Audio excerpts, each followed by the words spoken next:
Yeah, who likes shrimp? I like shrimp. All right, before I forget, question of the day, here we go. I don't want to put dirty running shoes on our kitchen table, although True Love wouldn't care, because she's the best.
Water.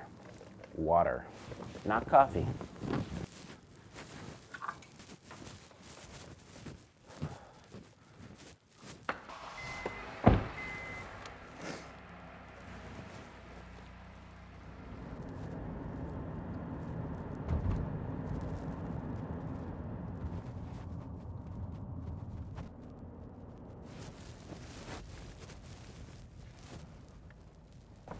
We made it, 5 a.m., Denver, Colorado. Time to hit the trails. It's been a little while since we hit the trails for the maiden voyage in the HOKA Tecton X. There it is. I'm always curious, running shoe companies out there, I would be cool to see on your website or all social media how you name, the thought process behind the names of your running shoes. So Tecton, is that short for tectonic plates, is my guess? Yes, there are two plates running parallel, sandwiched between these midsole foams here in the HOKA Tecton X. And there's a truck driving by me very slowly, looking over at me, wondering, what is this guy doing at 5 a.m. in his car? And yes, it is HOKA's first trail running shoe. Pretty exciting. Oh man, spelled Tecton, a 2022 shoe being released in the spring. All right, I think it's spring 20. I don't know if it's March or April, but I suspect it'll be right around then. A Vibram outsole. All right, let's lace up, and then I'll get you the weight of the shoe after the run. Very exciting. Oh, very lightweight.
Before we break down the Tecton X shoes, I got to do a little yard work. Supposedly, there's actually a snowstorm on the way to Denver, so I gotta get the leaves up, if you know what I mean, and then we'll talk about these and a little leftover from date night last night, some shrimp on the barbie.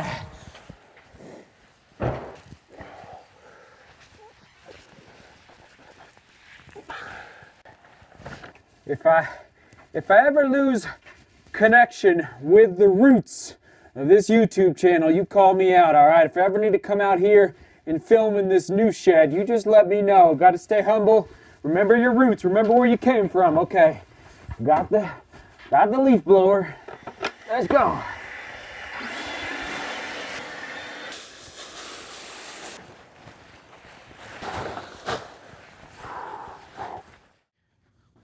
Now, if we're going to be talking about trail racing shoes leading into 2022, the 2022 lineup is beginning to roll out. Very exciting. You know, I cannot resist grabbing the Pulsar from Salomon, which is the shoe I wore for winning the Pikes Peak Marathon. It worked out very, very well. Also, the 2020 shoe from Innovate, the X Talon G210. So I'm going to grab those two shoes, put them on the scale, compare it to the Tecton, even though I don't know what HOKA's thinking with respect to what distance are they designing this shoe for in 2020. Like what distance are you going to race in this carbon fiber plated trail racing shoe? I'll also pull out the Ultra Glide, the North Face Flight Vective, which is also another carbon plate shoe for the trails, and of course our favorite, the Evo Speed Goat. All right, let's go upstairs. See, put these on the scale here.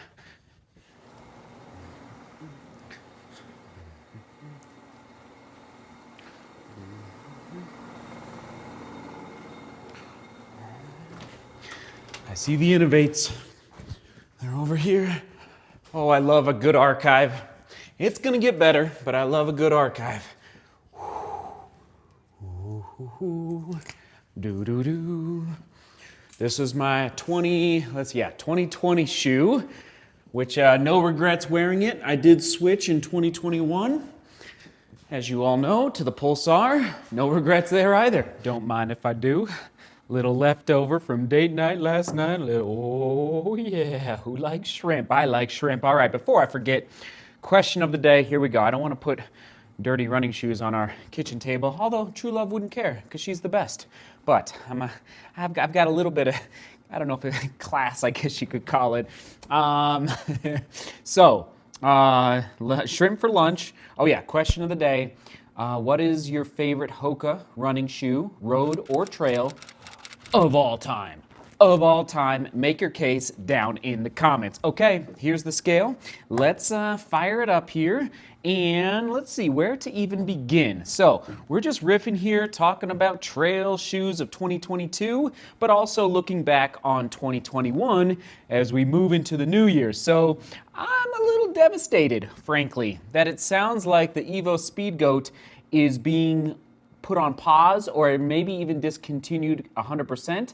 That makes me very sad. By the Speed Goat 5, which a lot of people are excited about, but I'm not sure I'm excited about the Speed Goat 5 as much as I would be excited about an Evo Speed Goat 2. But we'll see if HOKA brings it back. So here we go. Just a reminder, putting it on the scale, 8.5 ounces for the Evo Speed Goat. Who knows? Maybe they're having sourcing issues for the midsole material. Maybe it's the matrix upper and the Kevlar that is interwoven into that upper. Oh, the upper on the Evo Speed Goat. It's right up there with the Mach 4, frankly, as far as just laying on the foot. I must say, HOKA, you are dialing in your uppers in a very, very, very incredible way, but whoa, I'm so sad. I thought they were going to put a carbon plate inside the Evo Speed Goat. Now that would be interesting. Okay, let's put that here. All right, so 8.5 ounces. All right, should we just do it?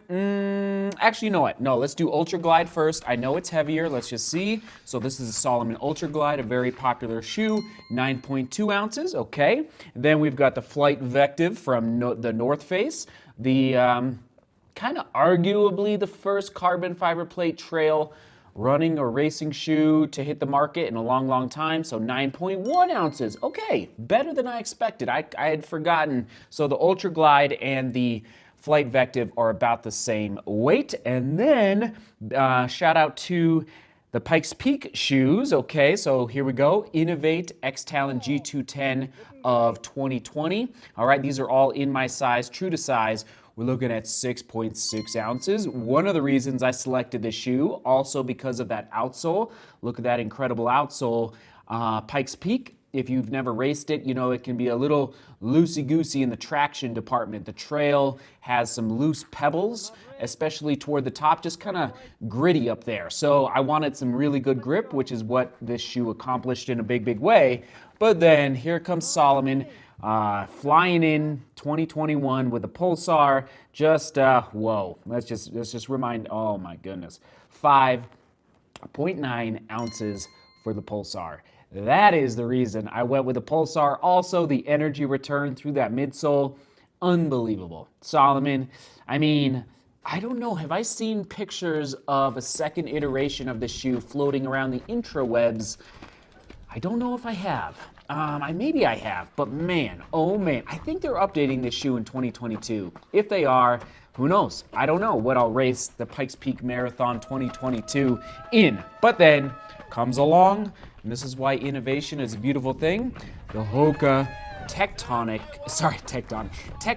X. The HOKA Tecton X coming in my size at 8.1 ounces, okay? There you go. So it is lighter than the Evo Speedgoat, all right, by about, 0.4 ounces, so that's a good thing.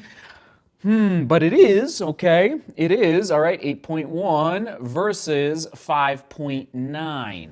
So it's a little over 2 ounces heavier, granted, carbon fiber plate, no carbon fiber plate. I raced this shoe to 26 miles, the Pikes Peak Marathon, 26 miles. So that makes me wonder,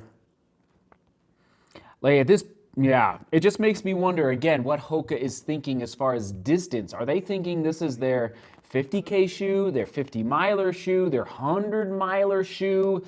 I mean, would Walmsley race UTMB next year in this shoe? I don't know if he's going to UTMB next year, but does it have enough midsole cushion for that type of, I don't know. I guess you're probably wondering, Seth, how did it perform today? The one word that was jumping out at me was lively on the trails this morning. Lively, lively, lively. Am I saying I felt those plates? It's got some goodness in there, everyone. I'm actually pretty excited about it. Now, it's heavier, 2 ounces heavier than, the Pulsar, but it was lively. That's all I gotta tell you. It was lively. And just a little reminder, it's got a wider landing area, so I did not feel unstable on the trails at all with respect to the carbon fiber plates being in a trail shoe. The outsole was good. It's not the most aggressive outsole, but it'll do the trick. That Vibram outsole with a light base construction. More on that oh man, that outsole is actually really well designed. So this is not my first impression. This is not my full review. We will 100% be taking this shoe to 50 miles probably in the next, week or so. All right, so stay tuned for the full review. Actually, oh my goodness, I do full reviews for trail shoes to 25 miles. So we'll definitely get it to 25 miles sooner rather than later. Great upper. Is it as good as the Mach 4 upper? Is it as good as the Evo Speedgoat upper? I don't know. I'm just saying right now, if I had to, I would say Jim and I, he knows me, but we don't know each other well. Jim, if you ever watch this, hello, hope you're doing well. My gut's telling me that Jim would lean in the direction, or any HOKA athletes, in the direction of this guy, the Evo Speedgoat for a 100-mile race, even though it felt very lively, meaning it felt like it could go fast. I'm just saying. But I don't know if it has enough cushion and midsole protection for the 100-miler. I don't know. And especially an aggressive 100-mile, the 100-mile distance where you're getting some good vertical gain. Ooh, goodness all around. There you go. I'm on to some shrimp. Oh, man. Oh, comment of the day. Hold on. I know it's coming. You guys, we're just riff. Oh, that's spicy. Riffing at this point. David Sperlin's HOKA Mach 4. This is talking about the tweener shoe from yesterday. HOKA Mach 4, hands down the true tweener shoe for me. Mach 4 really can handle all the running paces and is cushioned enough to do 20K plus runs as well. The fit and comfort of the upper is simply outstanding. David's Sperlins, thank you for being a member of the channel. Man, I think you might be from Sweden or, oh man, thank you, sir. You definitely get the comment of the day. Onward and upward, it's time for shrimp. This is from date night last night where it was a Vietnamese Cajun style restaurant. Have you ever heard of such a restaurant? Oh, it was amazing. If you like, seafood. So, hope you're having a great Thursday. Keep buttering the bread. All right, I'm gonna butter my bread right now. We will toss it to, you know what? Oh, that's tough. I guess we'll toss it to the HOKA playlist. HOKA playlist right here, right here, right here. Onward, upward. Shake beauty, work hard, and love each other. See you tomorrow.